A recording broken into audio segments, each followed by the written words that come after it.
Welcome to Kenton Teaches. Enjoy the video. In this video, I will explain how to make kefir drink at home. First, you'll need milk kefir grains, about 1 to 2 tablespoons, and fresh milk, preferably whole milk, around 2 to 3 cups. A clean glass jar with a lid, a non-metal strainer, and a spoon are also essential. Make sure all your tools are thoroughly clean to ensure a healthy fermentation process. This simple setup is all you need to begin your kefir journey. Now, let's get to the fermentation.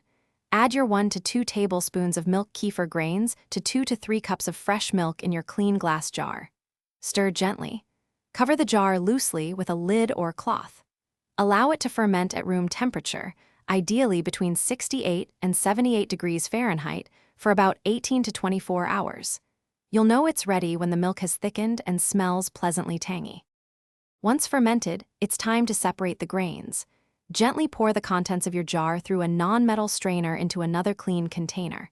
The grains will remain in the strainer, ready for your next batch. The liquid collected is your delicious, first fermented kefir. For a second fermentation, you can add fruits like berries, a slice of lemon, or a teaspoon of honey to the strained kefir. Let it sit for another 4 to 12 hours for enhanced flavor. After straining, your fresh kefir is ready to enjoy. You can store it in an airtight container in the refrigerator for up to 7 days. If you're not making another batch right away, place your rinsed kefir grains in a small amount of fresh milk in a sealed jar and refrigerate them. This keeps them healthy for future use. Remember to check the description for a link to the Oala water bottle and other great deals. Enjoy your homemade, probiotic-rich drink. Thanks for watching. Please subscribe if this video was helpful.